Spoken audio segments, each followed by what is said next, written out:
کے ساتھ نوازتے ہیں اور اللہ کو دن دہاڑے راستے گلی میں ہر جگہ اللہ کو سب و ختم کرتے ہیں. پیر پھسل جائے تو یا غوث کا نعرہ لگتا ہے.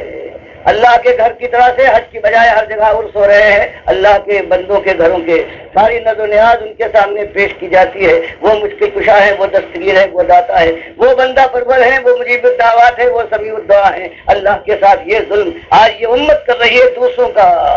کیا شکوہ کرے؟ آج ان کا یہ حال ہے. ان کے بڑے بڑے جو گزرے ہیں صدیوں سے یہی بات کہتے آئے ہیں. کبھی اللہ کی بات کا انکار کرے، اللہ کے ساتھ اللہ کو جن کو انہوں نے ولی بنایا ہے وہ ساجی بنائیں، اور کبھی نبی صلی اللہ علیہ وسلم پر الزام لگائیں وہ ذلیل الزام کہ جو یہود النصارہ اور منافقین لگاتے تھے. یہ سب کچھ یہ امت دیکھ رہی ہے اور اس کے اوپر مگن ہے. یہ ہے جو اس کی نگاہ میں عزت والے ہیں، ان کے گن گائے جاتے ہیں اور ان کا نام آ جائے تو چہرہ کھل اٹھتا ہے. اور توحید اللہ کی بندگی اور اکیلے مالک کی بندگی کا ذکر آئے تو اس کے بعد ان کا دل بھج جاتا ہے، ناگوار خاطر ہوتا ہے، چتوریں بدل جاتی ہے. تو مالک یہی شکوہ کرتا ہے وَإِذَا ذُكِرَ اللَّهُ وَحْدَهُ کہ ان دنیا کے یہ لالچی ہیں جو اس پر ٹوٹ گرنے والے ہیں. یہ ان کا عالم یہ ہے اللہ کے جو دشمن ہیں. اذا ذکر اللہ وحدہ، اگر اللہ کی توحید کا ذکر آئے کہ وہی ایک مالک ہے، سب مملوک ہے، ایک خالق اور سب مخلوق ہے، ایک داتا ہے اور باقی اس کے در کے بھکاری ہیں، ایک عرش والا ہے باقی سب فرش والے ہیں. اگر کہیں اس کا معاملہ ہو وہی سنتا ہے، وہی جانتا ہے، وہی نفع و نقصان پر مالک ہے، وہی موت اور زندگی دیتا اور چھین لیتا ہے، اور وہی ہے جس کے سامنے جانے کے بعد فیصلہ ہوگا کہ کون اس کی درگاہ کا رانا ہے اور کون سرفرازی کے تاج کا مستحق ہے. نہ یہ ایک مالک. جب یہ بات آتی ہے اللہ کی توحید یوں کھول کر سامنے لائی جاتی ہے اور ان کو چراغ دکھایا جاتا ہے کہ جن کو تم آج اپنے سر پر بٹھا رہے ہو یہ تو اللہ کے دشمن تھے، یہ نمکخوار تھے لیکن نمکخواری کی ہے. میں کبھی سوچتا تھا کہ کیوں بھیجا گیا. یہ لوگ اٹھتے جاتے ہیں، کہاں جاتے ہیں؟ اور یہ جو پکارنے والے پکار رہے ہیں کہ نمک خارو، نمک حلالی کرو، اس سے کیا مطلب ہے؟ اس کو موقع نہیں تھا. اور مالک فرماتا ہے ظالم یہ سمجھتا تھا انہو ظن اللہ یحور کہ یہ جو کور کا زمانہ گزر رہا ہے عیش کا، یہ جوانی کا گرم و سیال خون ہے، یہ کام و دہن کی لذتیں میسر ہیں، آنکھوں کے نظارے ہیں، کانوں کے سوالے بول ہے، یہ دور ہمیشہ رہے گا، کمان چڑھی رہے گی. تو مالک فرماتا ہے یہ سمجھتا تھا کہ یہ کور کا یہ زمانہ ہور میں تبدیل نہ ہوگا. اللہ یحور کبھی اس کے عیش کے اوپر کبھی خدا کا ایک انگارہ نہ برسے گا. فرمایا یہ سمجھتا تھا اور یہ بھول گیا تھا کہ سب کچھ دینے والے نے دینے کے بعد ایک بات مانگی تھی کہ میرے بندے میرا کھاتا ہے، میری ہواؤں میں سانس لیتا ہے، میری زمین کے اوپر زندگی گزارتا ہے، میری بارش سے رزق حاصل کرتا ہے، سب کچھ میں نے دیا ہے، تیری آنکھ تیرا کان ہے، تیرے بدن کا اور میں نے تجھ سے صرف ایک بات مانگی ہے کہ دیکھنا تم میری بندگی کرنا، میرا غلام رہنا اور میرے غلاموں کا غلام، میری مخلوق کا بندہ نہ بن جانا. اور تو نے ظالم یہی نہیں. حدیث میں آتا ہے کہ مالک ایسے شخص کو اپنے سامنے لانے کے بعد کہے گا کہ آج اگر ساری دنیا جس کے لیے تو نے مجھے بلایا تھا اور میرے ساتھ ظلم کیا تھا سب میں دے دوں تو کیا آپ کے اس الاؤ سے بچنے کے لیے اس کو فدیے میں دینے پر تیار ہو جائے گا؟ وہ کہے گا بالکل. تو مالک اس سے کہے گا کہ میں نے ایک کتنی معمولی بات تجھ سے مانگی تھی کہ میرے بندے دنیا میں جانے کے بعد میرے ساتھ کسی اور کو، میری مخلوق کو ساجی نہ بنانا، لیکن تو نے یہ بات نہیں مانی. تو ایک وہ چیز جو مالک کے لیے گالی ہے وہ یہی چیز ہے کہ اس کا بندہ اس کا کھائے اور اس کے بعد گن گائے اس کے کسی مخلوق. اس کو مالک اپنے لیے حدیث قدسی میں آتا ہے کہ ابن آدم شتمنی، بخاری بیان کرتے ہیں کہ مالک کہ نبی محمد صلی اللہ علیہ وسلم کا ارشاد ہے کہ اللہ تعالیٰ فرماتا ہے یہ مشرک جو میرے ساتھ میرے بندوں کو ساجی بناتا ہے کسی شکل میں وہ ذات ہو صفات ہو وہ حقوق و اختیارات ہو، کہیں ذرہ برابر بھی تو وہ مجھے سب کو ختم کرتا ہے، مجھے گالی دیتا ہے۔ اور مالک نے بنایا یہی تو ایک دین ہے، ان الدین عند اللہ الاسلام، دین تو ایک ہے کہ اللہ کو اپنا ایک مالک ماننے کے بعد انسان اپنے مالک کے سامنے جھک جائے اور اس کی غلامی کی انتہا کر دے، اس کے اشاروں پر اپنی جان قربان کرنے کو تیار ہو، اس کے دوستوں کے ساتھ محبت کی بازی لگائے اور اس کے دشمن اور طاغوتوں کا دشمن بنے۔ سب کچھ بیان کرنے کے بعد مالک بتاتا ہے کہ دیکھو ہمارا پیمانہ، دیکھو تمہاری نگاہ میں یہ بہت اونچا پیمانہ ہو، لیکن یہی ایک پیمانہ ہے وَيُؤْمِن بِاللَّهِ فَقَدِ اسْتَمْسَكَ بِالْعُرْوَةِ الْوُثْقَىٰ، کہ ہم تم سے اپنی بندگی کا جو مطالبہ کرتے ہیں تو خالی یہ نہیں کہ تم ہماری غلامی کرو اور بس، فرمایا جو ہمارے دشمن ہیں جو اپنی غلامی کروا رہے ہیں، دنیا جن کے سامنے سر جھکاتی ہے، جن کے کہے کے اوپر اس کا چہرہ کھل اٹھتا ہے، اور جو ہمارے دشمن ہیں ان سے تمہاری دشمنی ہونا چاہیے، تمہارا کفر ہونا چاہیے، تب تمہارا ایمان ہمارے یہاں معتبر ہے، ورنہ یک طرفہ ایمان جو ہو کہ تم ہمیں مانتے تو ہو لیکن اس کے بعد کہتے ہو کہ بدھ بھی راضی رہے اور اللہ بھی ناراض نہ ہو۔ اگر تمہاری یہ روش ہے تم دوغلے ہو، اور تمہارا یہ دوغلا ایمان تمہارے منہ پر ہم پھینک ماریں گے۔ اور آج امت مسلمہ کی یہی بربادی ہے، جس نے اس کو برباد کر ڈالا ہے، اس کے باتوں پر ٹھوکرے ہیں، اس کی آبرو کے کفن تک تارتا ہے، اس کی بستیوں دھواں اٹھ رہا ہے، صدیاں ہو گئی ہیں،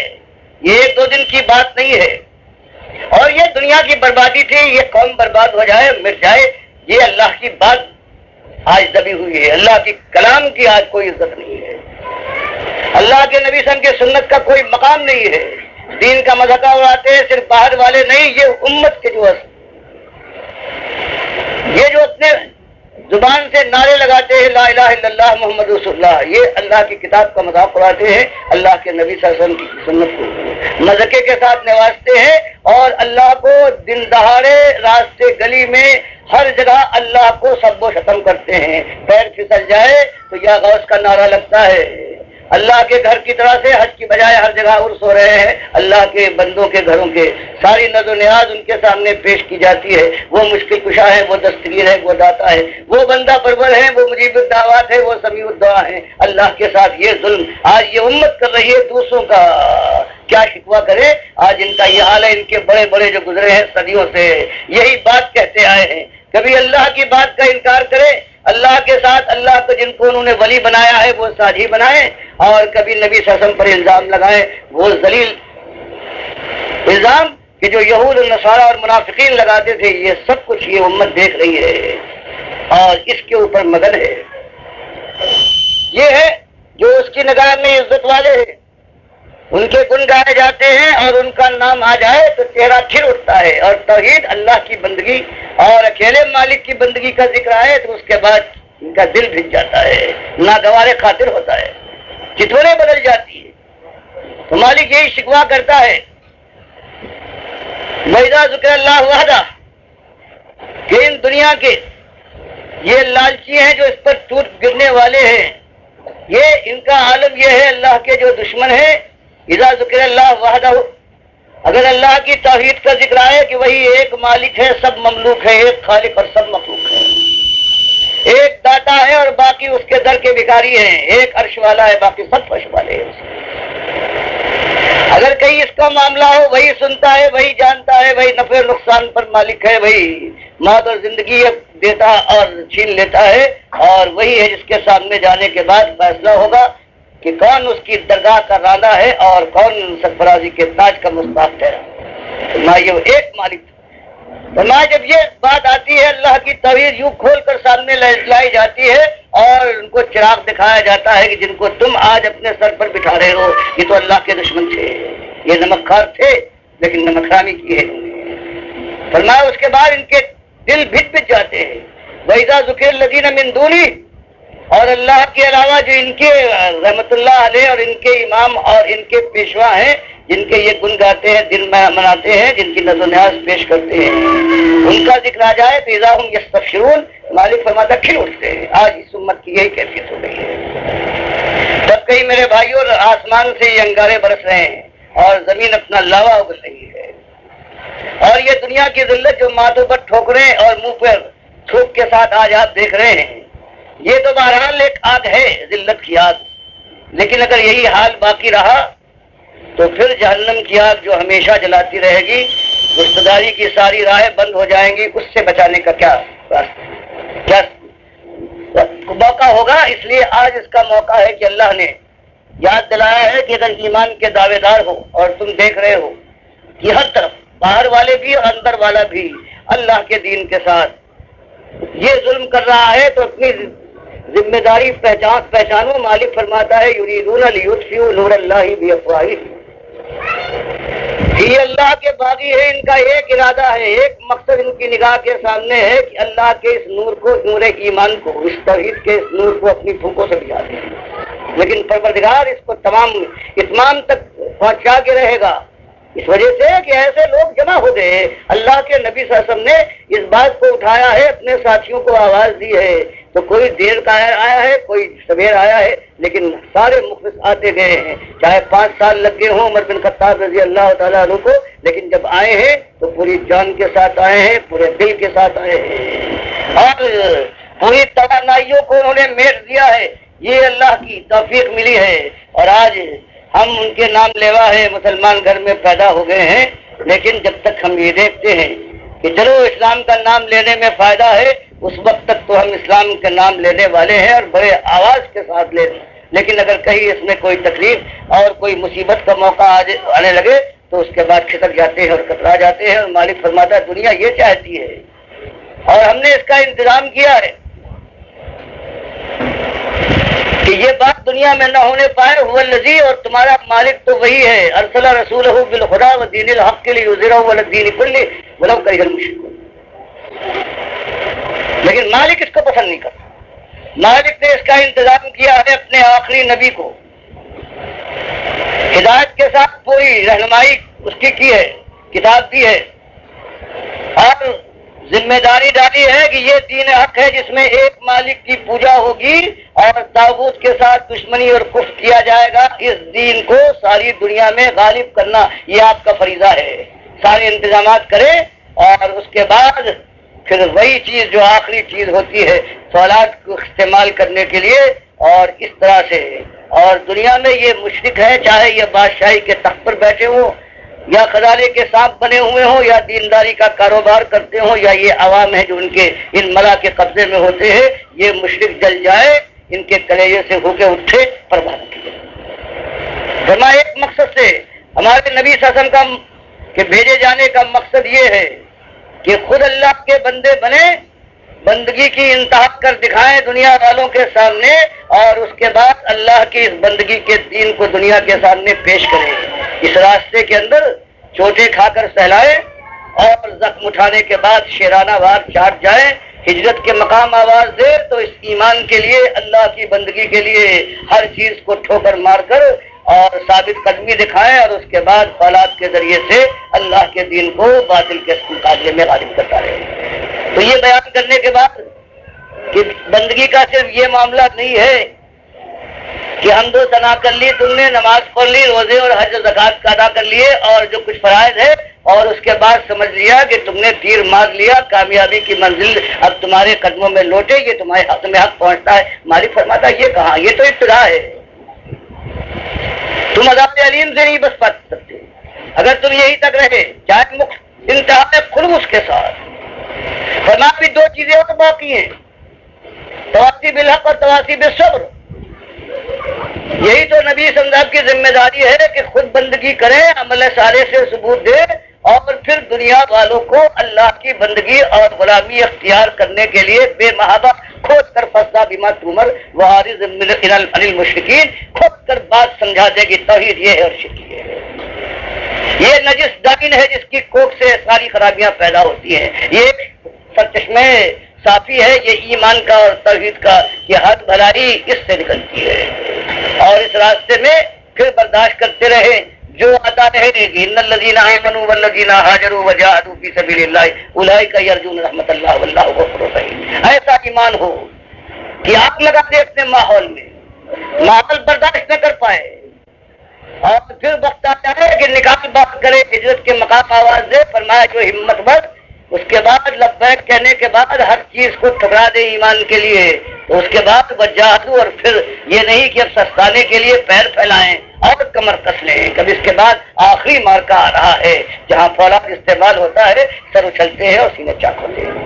فرمایا یہ اگر اولئک یرجون رحمت اللہ، اگر اللہ کی رحمت کے یہ امیدوار ہیں، بھلے سے ان کو حق پہنچتا ہے، اور جو اس سے کم تک جانے کا ارادہ رکھتے ہیں ان کو یہ حق نہیں پہنچتا۔ وہ تھوڑے دلے ہیں، ان کے لیے مالک فرماتا ہے یا ایھا الذین آمنوا من یرتد منکم عن دینہ فسوف یأتی اللہ بقوم یحبهم ویحبونہ۔ اور اگر یہ ہمت نہیں ہے، ایمان اور نماز و روزے تمہارا معاملہ ہے، دین کو کھول کر دنیا کے سامنے رکھنے اور اس راستے میں جم کر کھڑے ہونے اور یہاں تک کہ کھالے ادھر جائیں، تو اس کے اوپر بھی صبر کرنے کا ارادہ نہیں ہے تو مرتد ہو جاؤ، اچھا ہے تمہارے لیے۔ نامرادوں اور نامردوں کے لیے اللہ کا یہ دین نہیں اترا ہے۔ تو یہ ہمارے سامنے بھی اللہ، اور اللہ اس کے بعد یاد دلاتا ہے کہ دیکھو ذمہ داری تم نے دیکھ لی، تمہارے نبی صلی اللہ علیہ وسلم جس پر ایمان لانے کا تمہارا وعدہ اور اقرار ہے، اب سنو تمہاری ذمہ داری کیا ہے۔ یا ایھا الذین آمنوا هل ادلکم علی تجارۃ تنجیکم من عذاب الیم تؤمنون باللہ ورسولہ وتجاہدون فی سبیل اللہ باموالکم وانفسکم ذالکم خیر لکم ان کنتم تعلمون۔ فرمایا یہ بات تو تم نے دیکھ لی کہ اللہ نے سب کچھ دینے کے بعد ایک مطالبہ کیا ہے کہ اللہ کی بندگی انفرادی حیثیت سے بھی اور اجتماعی حیثیت سے بھی ہونا چاہیے۔ دنیا میں جو اللہ کے باطل طاقتیں ہیں ان کو سر اٹھانے کا موقع نہ ہونا چاہیے اگر تمہارے ایمان میں گرمی اور خلوص ہے۔ تو فرمایا ایمانداروں، کیا تم کو میں وہ بیوفار اور سوداگری بتاؤں کہ جو تم کو عذاب علیم سے بچا سکتی ہے؟ بڑے درجات کا معاملہ نہیں ہے، اور وہ کیا ہے؟ ایمان لاؤ اللہ پر جیسے ایمان لانے کا حق ہے، اور اللہ پر ایمان لانے کے اندر وہ ساری چیزیں اللہ پر، اللہ کے فرشتوں پر، اللہ کی کتابوں پر، اللہ کے پیغمبروں پر، یوم آخرت پر، سب جتنی ایمان والی باتیں ہیں تو اس میں ایک میں سمیت مالک نے یہ اللہ پر ایمان لاؤ، اس کے رسول صاحب کو اپنا آخری رسول مانو۔ تمہارے ساتھ دیکھو کیا ان کی حالت ہے۔ ایمان کی جب دعوت تم کو دی ہے تو اس سے پہلے جب اللہ نے ان کو پیغمبری پر مبعوث کیا ہے تو ان کی حالت کیا تھی دنیا کے لحاظ سے؟ ان کی زوجہ محترمہ حضرت خدیجہ دولت کے اندر نہا رہی تھی، لیکن تاجروں تم کیا سمجھ پاؤ دعوت کیا ہوتی ہے؟ دعوت اور تجارت کا فرق پہچانو کہ 13 سال کی اس کوشش کے اندر یہ ساری دولت ختم ہو گئی، کمائی دنیا بڑھنے کی بجائے ایک ایک دن کم ہوتی گئی، اور دائی کا یہ کام ہوتا ہے، شکر ادا کرتا ہے مالک تیرے راستے میں جو دنیا جاتی ہے پروردگار یہ جائے تو تیرا شکر ہے، کرم فرمائی ہے کہ تو نے یہ توفیق دی۔ یہاں تک کہ بخاری کی حدیث آتی ہے کہ جو دوپہر کو حضرت ابوبکر پہنچے ہیں ہجرت کے جانے کا جب ارادہ ہوا ہے، نبی حضرت ابوبکر کے گھر کے اوپر نبی سن دوپہر میں پہنچے ہیں، وہ تعجب انگیز بات تھی۔ حضرت اسما بیان فرماتی ہے بخاری کی حدیث میں کہ ہم لوگ گھبرا گئے کہ یہ بات کیا ہے، اس وقت تو آپ کبھی نہیں آیا کرتے تھے۔ پھر اسما کہتی ہے میرے والد ابوبکر صدیق سے کہا کہ یہاں سے اگر کوئی غیر ہے تو یہاں سے ہٹا دو۔ انہوں نے کہا کوئی بھی نہیں ہے، یہ تو گھر کے لوگ ہیں، یہ آپ کی اہلیہ ہیں جن کے ساتھ آپ کا نکاح ہو چکا ہے اور ستی بھی نہیں ہوئے عائشہ۔ تب آپ نے کہا کہ اللہ نے اب مجھے اجازت دے دی ہے، میرے اور بہت سے ساتھی جا چکے ہیں مدینے کہ اب میں مدینے ہجرت کر جاؤں۔ تو ابوبکر نے کہا کہ کیا مجھے بھی شرف سفر آپ کے ساتھ ہم سفری کا ملے گا؟ آپ نے کہا یہ سننے کے بعد اسما کہتی ہے کہ میں نے یہ دیکھ کر مجھے تعجب ہوا کہ ایک بوڑھا میرا باپ بوڑھا ہو رہا ہے اور یہ آنسو بہا رہا ہے اس بات کے اوپر، اس میں اب آنسو بہانے کی کیا بات تھی؟ وہ نہیں سمجھ پائی کہ خوشی کے آنسو تھے کہ اتنا بڑا موقع ہے اور نبی کے ساتھ جس کو شرف ہو جاتا ہم سفری کا مل رہا ہے وہ ابوبکر صدیق رضی اللہ تعالیٰ عنہ۔ یہ کہتے ہیں کہ بات پھر میرے والد حضرت ابوبکر نے کہا کہ نبی صلی اللہ علیہ وسلم مجھے یہ امید تھی کہ یہی ایسا ہی ہوگا، اس لیے میں نے 2 اونٹنیوں کو اس سفر کے لیے پوری طرح سے کھلا پلا کے تیار کر رکھا ہے، ایک آپ کے ساتھ آپ کی ہے اور دوسری پر میں سوار ہوں گا۔ تو نبی صلی اللہ علیہ وسلم فرماتے ہیں کہ ابوبکر بہت اچھا، میں تمہاری اونٹنی لوں گا لیکن یہ ہجرت کا معاملہ ہے، میں عاریتاً نہیں بلکہ میں اس کو خرید لوں گا پیسے، لیکن میرے پاس قیمت ابھی نہیں ہے، ادھار پر مجھے دے دو اور اپنی مٹھی پر میں سفر کروں گا۔ تو یہ حال ہو گیا ہے 13 سال کے اندر۔ یہ جو آج ہمارے ممبر اور محراب کا جو دینداری کی دعوت دیتا ہے دیکھو صبح اٹھتا ہے، گنتا ہے کل کتنا تھا اور آج کتنا ہے، سرمایہ دیکھتا ہے کہاں پر. یہ تاجر جو ہے کہیں تاجر ہوتا ہے کہیں دائی ہوتا ہے، بالکل زمین اور آسمان کا فرق ہے ان کے اندر ضد ہے. تو دائی کا عالم یہ ہوتا ہے. تو بات یہ ہوئی کہ اللہ تعالیٰ فرماتا ہے کہ ایمانداروں اگر مال کی محبت ہے، اولاد کی محبت ہے اور ایسی محبت ہے، محبت جائز محبت تو اللہ نے اجازت دی ہے، اس میں خیر و برکت ہے، اس کا ثواب بھی ہے. لیکن اگر اللہ کے معاملے میں جہاد فی سبیل اللہ کے لیے بھی یہ رکاوٹ بن جاتی ہے تو پروردگار فرماتا ہے فتربصوا حتی یاتی اللہ بامرہ ان اللہ لا یہدی القوم الفاسقین. ان سے کہہ دیے قل ان کان آباؤکم وابناؤکم واخوانکم وازواجکم وعشیرتکم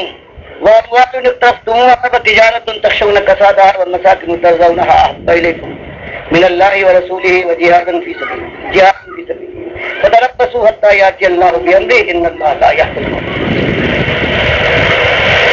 اگر تم اللہ کی اور اللہ کے رسول صلی اللہ علیہ وسلم کے مقابلے میں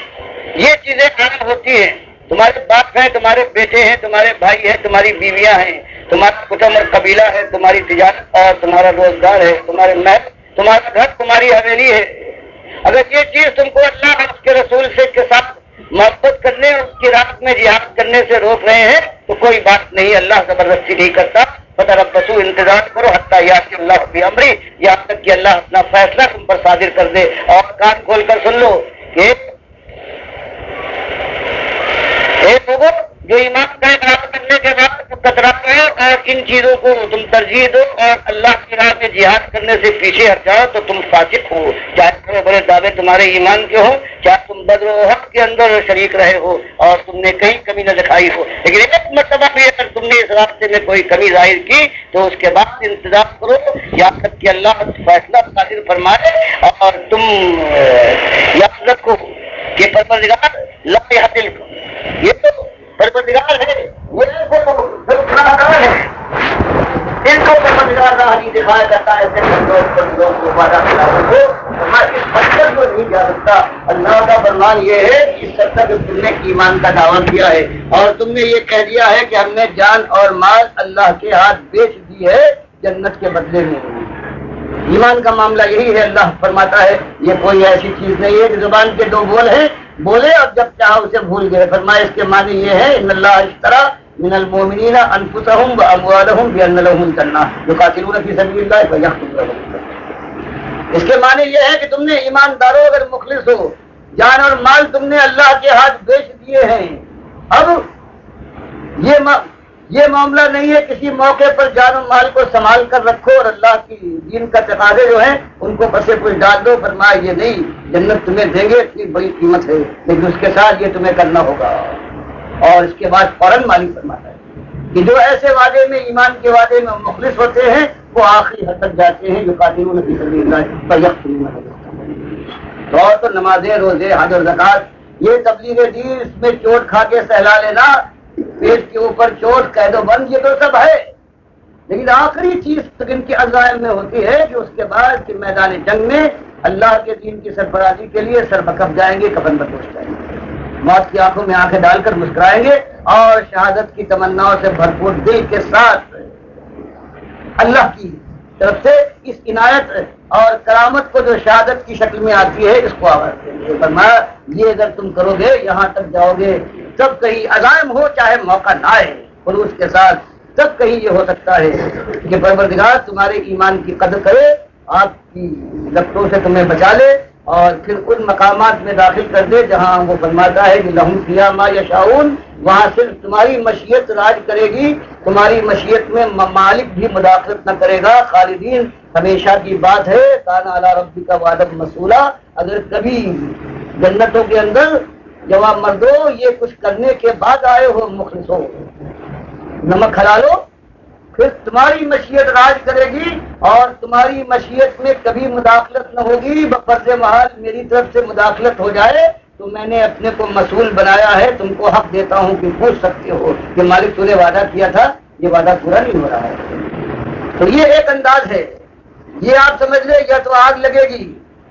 یہ ایمان کا اقرار ہے، اور پھر پھونک پھونک کر قدم رکھتے ہیں وَمِنَ النَّاسِ مَن يَعْبُدُ اللَّهَ عَلَىٰ حَرْفٍ. مالک فرماتا ہے ایسے لوگ بھی ہیں کہ کنارے کھڑے ہوئے ایمان کے دعوے ہیں اور اللہ کی بندگی وہاں کر رہے ہیں، دیکھتے ہیں کہ ابتدا صاف ہے، راستہ ہموار ہے، 2-4 قدم چل لیتے ہیں، مشکلات اور مصیبتیں آئیں، چوٹ لگنے کا کئی خطرہ پیدا ہوا تو کھسک جاتے ہیں۔ فرمائے ان منافقوں کو ان کی ہزار فوج ہو، لاکھ اور کروڑ ہو، یہ قصب و خواہشات سے بھی حقیر ہے اللہ کی نگاہ میں، اس گندگی کے کیڑے سے زیادہ حقیر ہے جو ناک سے گندگی کو ٹھیلتے ہوئے چلتا ہے۔ مالک کی یہاں ایک ہی قدر ہے، اس کی ایمان کی، اور ایمان کی غیرت کی قدر ہے پروردگار کے یہاں۔ اور آج ہماری بے غیرتی یہ صاف بات ہے کہ کبھی کوئی ہے ہمارے کسی بھائی، کسی عزیز، کسی باپ کو گلی گلی کوچے کوچے گالی دی جائے تو کبھی ہم برداشت نہیں کرتے۔ اور یہ سارے نعرے یا علی مشکل کشا اور یا غوث یا پیر بابا پر نیکی کے مدد شاہ، یہ سارے ہو رہے ہیں، نظر و نیازیں ہر طرف ہو رہی ہیں، گھر یہ حج کی طرح سے یہ عرس منایا جا رہا ہے، یہ سب کچھ ہو رہا ہے، اللہ کے ساتھ یہ سلوک ہے، اور نام بھی دیے جا رہے ہیں، کوئی داتا ہے، کوئی تصویر ہے، یہ سب کچھ ہو رہا ہے۔ اور ظلم کی انتہا ہے کہ اللہ کہتا ہے للہ الاسماء الحسنی فادعوہ بہا، کہ اگر تمہیں اللہ سے کچھ مانگنا ہے اللہ ہی تم کو دے سکتا ہے، اس کے خزانے پورے ہیں، تمہاری حاجتیں بے حساب اور ہزار نوعیت کی ہے، اور اللہ کے یاد سب کچھ ہے۔ اس لیے اللہ سے اگر مانگنا ہے تو اس کے اسماء حسنی کا، چاہے وہ ذاتی نام ہو اللہ کے یا صفاتی نام ہو، الرحمن الرحیم الوہاب الدیان ہے۔ مالک فرماتا ہے سورہ اعراف میں کہ یہ اس کی رحمت میں جوش پیدا کرنے کے لیے ان ناموں کو استعمال کرو، اللہ سے دعا کرو، وہی دینے والا ہے۔ اور ہمارا حال کیا ہے کہ نماز بھی پڑھتے ہیں، ایاک نعبد و ایاک نستعین بھی کہتے ہیں، اس کے بعد امام صاحب بیٹھ گئے اور دعا کر رہے ہیں کہ ہم نے جو نماز پڑھی ہے یہ نبی صلی اللہ علیہ وسلم کے صدقے میں، یہ فجتن پاک کے صدقے میں قبول فرما لے۔ اللہ فرماتا ہے صدقہ میری ذات اور میری صفات، میرے اسماء حسنی ہے، میں نے تم کو بتا بھی دیا، لیکن یہ آج مسلمان کہتا ہے بتا تو دیا ہے لیکن ہم سمجھے کہ یوں ہی چلچلاتی بات ہے، تیرے رسول کا کیا مقابلہ؟ تو اللہ کی ذات کے ساتھ صرف یہی نہیں کہ شرک، بلکہ ایسی شدید توہین اور کیسی خوبصورت انداز میں، اس میں کیا خرابی ہے؟ نبی کو صدقہ دیتے ہیں، اللہ فرمائے صدقہ دو تو ہمارے نام ہے، ہماری ذات کا صدقہ دو، ہم سے کوئی بڑا ہے؟ وَذَرُوا الَّذِينَ يُلْحِدُونَ فِي أَسْمَائِهِ، چھوڑو ظالموں کو جو اللہ کی ناموں کے اندر الحاد کرتے ہیں، کہ اس سے بڑے بھی نام لے کے آتے ہیں، یہ ہر طرف ہے۔ آپ کے سامنے بات اگر کبھی نہیں آئی ہے، جن کے سامنے جس انداز سے بات آتی جاتی ہے ان کی ذمہ داری یہ ہے کہ پھر اللہ کے دین کے لیے اگر اس دن سے خوف ہے کہ جس دن ایسا ہے کہ وہاں نہ کوئی سفارش قبول ہوگی اور نہ کوئی فدیہ دینے سے جان بچے گی، نہ کوئی ایسا طاقتور ہے یا اللہ کے فیصلے بدلوا دے، اور پھر اس کے بعد اگر سب سے کم جس کو عذاب ہوگا، اللہ کے نبی صاحب فرماتے ہیں اس کے پیر میں 2 انگارے تلوے میں رکھے جائیں گے، اور وہ انگاروں کی گرمی کا یہ عالم ہوگا کہ اس کی طوالت، جسم کی طوالت جو بتایا ہے کہ جب انگاروں پر بیٹھے گا یہ جہنمی، تو اس کی جو بیٹھک ہے یہ 1.5 فٹ کی نہیں، یہ ہزاروں گز اور میل کی بن جائے گی، تاکہ انگاروں پر بیٹھنے کا مزہ آ جائے۔ تو پروردگار کے جو قرآن جو فرماتا ہے وہ یہ فَقُطِّعَتْ لَهُمْ ثِيَابٌ مِّن نَّارٍ، اس آگ کے اندر آگ کے کپڑے کاٹ کر، جس میں آگ لگنے کے بعد پھر اور جلے، وہ کپڑے پہنائے جائیں گے، یُصَبُّ مِن فَوْقِ رُؤُوسِهِمُ الْحَمِیمُ، اور سر کا جو حصہ کھلا رہ گیا ہے اس سے جہنم، اس کے اوپر جہنم کا پانی ڈالا جائے گا۔ یُصَبُّ مَا فِی بُطُونِهِمْ الْجُلُودُ، اور وہ جو پیٹ کو کاٹتے ہوئے ہاتھوں کو تک پہنچ جائے گا، اس کو کاٹ کر باہر نکال دے گا، بھون ڈالے گا، اور جو کھال پر پھسل جائے گا وہ جھلسا دے گا کھالوں کو، اور فرمایا کہ نہیں، کھال جلنے کے بعد یہاں مر جاتا ہے، فرمایا کلما نضجت جلودہم بدلناہم جلودا غیرہا لیذوقوا العذاب، ایک کھال جل جائے ہم فوراً دوسری بنا دیں گے تاکہ اصلہ کمی نہ آئے۔ تو یہ 2 انجام ہیں زمین اور آسمان کا، جن کے اندر فرق ہے، اور اللہ کی جنتیں ہیں جمع مردوں کے لیے، قصب و خواہشات کے لیے، جو سورج کی ہر کرن کو چوم کر سینے سے لگائیں، اور ایک پھینکے ہوئے جھوٹ ٹھکرائے ہوئے جو لقمے کو چوم کر اپنے پیٹ میں اتار لے اور شکریہ ادا کرے، ان کے لیے یہ اللہ کی کتاب نہیں آئی ہے۔ اللہ کی کتاب تو آئی ہے، وہ کہتی ہے ما لکم لا ترجون للہ وقارا وقد خلقکم اطوارا، دنیا میں دوسروں کی بڑائی ہو رہی ہے اور تم چپ رہو گے اگر تم ایماندار ہو،